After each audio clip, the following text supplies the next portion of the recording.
Assalamualaikum warahmatullahi wabarakatuh. Apa kabar Sobat Movie?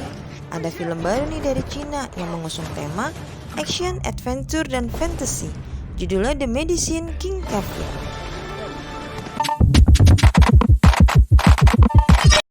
Pintu terbuka, orang-orang memasuki makam dan mencari sesuatu. Ada yang mengambil kalung, kita sebut saja sebagai paman, dan yang ini kita sebut sebagai ayah. Paman ini sedang mencari obat untuk klannya atau masyarakatnya. Dia berterima kasih kepada ayah karena telah membawanya ikut serta. Tiba-tiba seekor laba-laba menggigit salah satu anak buahnya. Mereka berlari keluar dan sang kodok menangkap si paman tadi. Paman tersebut kemudian melemparkan kalungnya kepada si ayah untuk diberikan kepada keponakannya. Beberapa tahun berlalu, terlihat seorang pemuda yang memiliki keahlian kungfu dan pendengaran yang tajam. Disertai dengan tali dan loncengnya, ia sedang memburu sebuah ginseng giok merah. Tiba-tiba ular datang dan dengan segera dia melontarkan senjatanya. Pemuda ini bernama Chang Seng.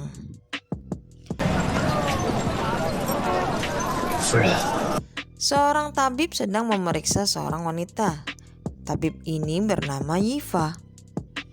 Yifa dan wanita saling menggoda. Kemudian Chang Seng datang dan menyuruh wanita tersebut untuk pulang.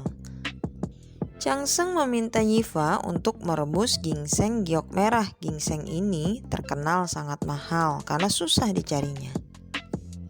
Seorang wanita datang memakai kalung yang tadi di awal kita lihat. Dia datang untuk mencari Chang Seng. Dia mengeluarkan kertas yang isinya jika 2 tahun yang lalu ayahnya Chang Seng berjanji untuk menemaninya ke lembah Raja Obat. Orang yang dipanggil ayah itu ayahnya Chang Seng ya, dan paman yang di awal scene adalah paman wanita ini. Dia berniat untuk mencari jasad pamannya di lembah Raja Obat. Yifa berkata kasar kepada si wanita sehingga wanita tadi menyerangnya. Wanita tersebut memiliki kungfu yang cukup tinggi dan mempunyai senjata pamungkasnya, tali yang berkekuatan tinggi. Chang Seng menolong Yifa dari serangan wanita itu dan akhirnya mereka berdua yang berkelahi. Perkelahian dimenangkan oleh Chang Seng.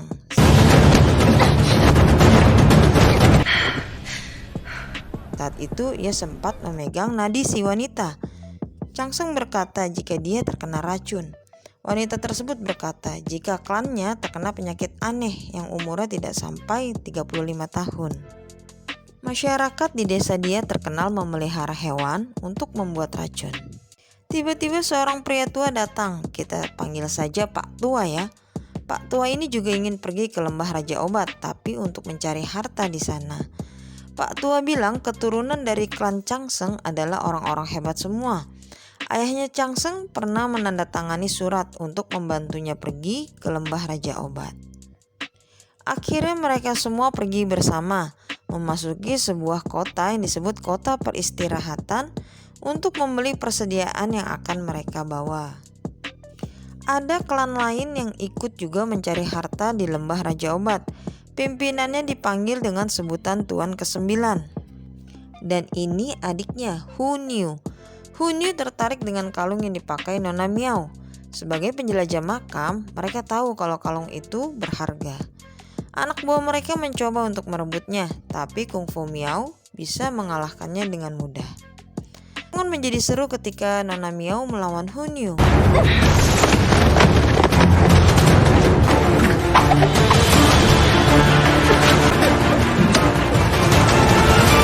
Chang Seng datang memisahkan mereka berdua. Chang Seng memperkenalkan dirinya dan ketenaran nama Tuan ke-9. Kemudian mereka memutuskan untuk pergi, tapi dia berniat kembali datang pada malam hari. Nona Miao mengetuk pintu kamar Chang Seng untuk mengucapkan terima kasih. Dia bercerita jika pamannya mengikuti ayah Chang Seng ke lembah Raja Obat untuk mencari kitab medis di sana. Kitab tersebut terkenal sangat ampuh untuk menyembuhkan segala macam penyakit. Kalung yang dipakai Nona Miao adalah untuk menekan racun dalam tubuhnya. Di tengah obrolan mereka berdua ada seseorang yang menguping. Changsung mencoba menangkapnya, namun orang tadi berhasil melarikan diri.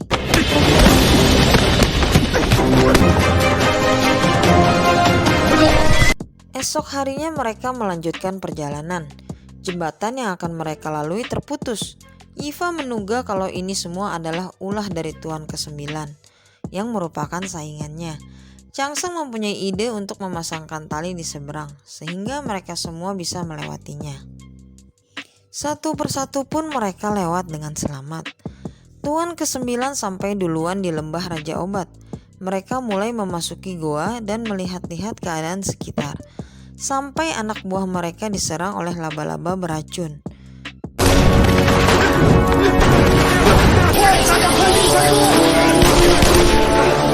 Esok paginya, Changsung dan teman-teman sampai di lembah Raja Obat. Sama seperti penjelajah sebelumnya, mereka diserang oleh laba-laba beracun. Changsung yang mengetahui obat-obatan dengan baik segera membuat ramuan dan berhasil melarikan diri. Sampailah mereka di tepian lembah. Tidak ada jalan lain selain kolam di bawah mereka. Changsung menyuruh Yifa untuk menyelam dan memeriksa apakah benar di sana ada jalan keluar atau tidak. Dan ternyata benar, satu persatu dari mereka menyelam. Mereka berada di tempat yang beracun, yang membuat pikiran bisa berhalusinasi. Nona Miao terbangun dan segera meminum penangkal racun yang dibawanya. Dia selamat dan mencari teman-temannya. Yifa yang sedang menghayalkan seorang wanita lantas diberikan obat untuk Nona Miao. Karena dia bersikap kurang ajar lagi, makanya ditendang ke kolam. Kemudian Pak Tua yang berhayal akan disuntik mati oleh Profesor ditolong oleh Yifa dan Nona Miao, diberikan pil juga. Yang terakhir adalah Changsung yang berhalusinasi melihat ayahnya. Ayahnya bilang jika ibunya Changsung belum mati, sehingga ia pergi ke lembah Raja Obat untuk menyembuhkannya. Changsung yang dibesarkan oleh kakeknya masih menyimpan dendam kepada ayahnya. Saat akan diberikan pil, Changsung malah menyerang Nona Miao. Mereka semua kemudian melanjutkan perjalanan, bertemu dengan Hunyu, Tuan ke-9 dan anak buahnya yang tidak sadarkan diri. Changsung meminta ginseng giok merah kepada Yifa untuk menyembuhkan mereka bertiga dari racun. Tuan ke-9 kembali tersadar, kemudian ia berterima kasih kepada Changsung dan berjanji akan mematuhi perkataannya. Changsung mengeluarkan alat yang dibawanya. 24山分裂，有请仙灵指路。 Mereka kemudian melanjutkan perjalanan bersama. Mereka semua tiba di gurun pasir yang luas karena keadaan sudah gelap. Mereka memutuskan untuk bermalam di sana dengan membuat tenda. Tuan ke-9 dan Changsung berbicara berdua. Tuan ke-9 menjelaskan jika ketua mereka menderita penyakit aneh dan menularkan kepada klannya. Jadi dia datang ke lembah Raja Obat untuk mencari kitab medis dan menyembuhkan penyakit yang melanda di desanya. Pagi hari tiba-tiba mereka kedatangan cahaya hijau. Mereka semua keluar dari tenda. Angin bertiup kencang, pertanda badai akan datang. Changsung menyuruh mereka berpegangan pada sesuatu. Angin mulai menerjang. Changsung berpegangan pada tali. Ada beberapa orang yang terbawa angin. Ada juga yang berlindung di balik batu. Nona Miao berpegangan pada tali yang disangkutkan ke batang pohon, namun tidak kuat.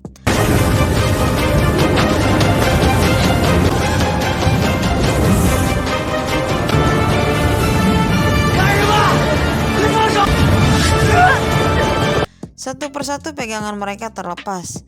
Changsung menangkap tangan Pak Tua, kemudian Nona Miao.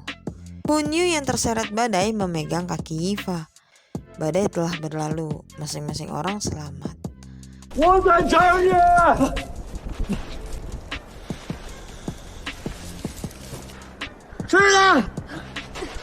Changsung kembali melihat peta dan melanjutkan perjalanan. Yifa melihat sebuah goa yang tertutup batu besar. Ketika dia naik ke atas, ternyata itu adalah katak raksasa, seperti terbangun dari tidurnya.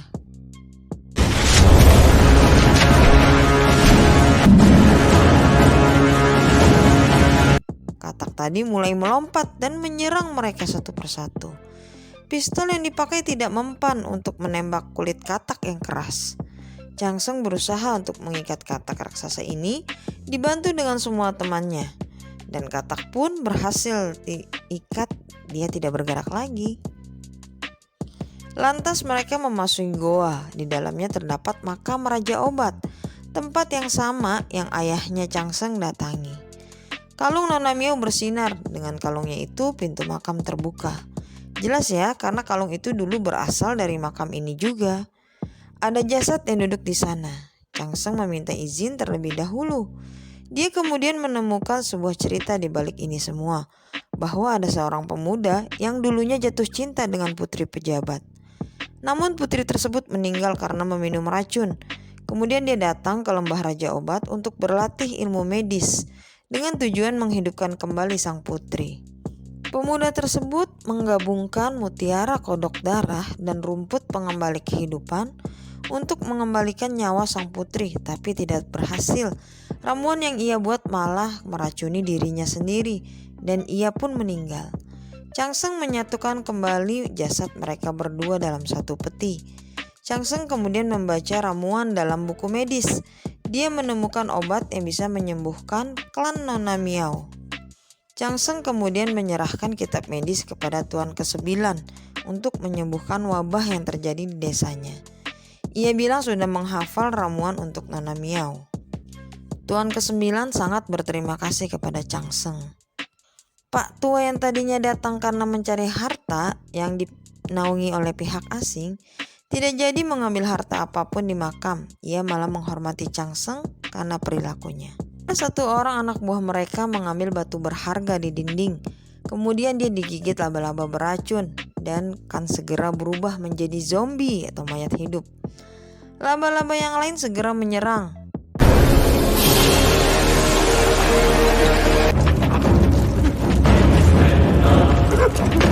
Mereka berusaha untuk melawannya. Changsung menyiramkan alkohol dan Nona Miao menjatuhkan lampu lilin. Pintu segera tertutup, satu persatu keluar, namun Yifa tertangkap pria yang digigit tadi. Changsung menolongnya. Di saat pintu hampir tertutup, Nona Miao menolong Changsung dengan talinya. Dia berhasil keluar selamat. Lolos dari goa, mereka harus menghadapi katak raksasa. Katak tadi sudah mulai mengeluarkan racunnya dan terlepas dari tali yang diikat oleh Changsung. Racun si katak berwarna hijau dan sangat bau. Kemudian memakai masker untuk tidak menghirup racun tersebut. Changsung mempunyai strategi untuk mengalahkan sang katak dengan menggunakan kalung Nona Miao yang di dalamnya berisi ramuan untuk meracuni sang katak. Yifa keluar terlebih dahulu untuk memancing sang katak. Ia berhasil menghindarinya. Changsung dan teman-temannya telah siap untuk bertarung. Tuan ke-9 dan adiknya dengan pistol, namun tidak berhasil. Sang katak raksasa malah menangkap adiknya dengan lidahnya. Dibantu oleh Nona Miao dan Changsung, Hunyu berhasil diselamatkan.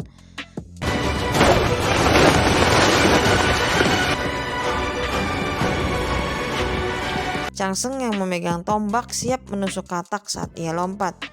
Changsung juga berhasil memasukkan racun yang telah disiapkannya. Katak raksasa berhasil dikalahkan dan akhirnya mati. Di akhir scene kita melihat Changsung datang ke desa Nona Miao, berniat untuk menyembuhkan penyakit yang melanda di sana. Mereka pun resmi menjadi sepasang kekasih dan film pun berakhir.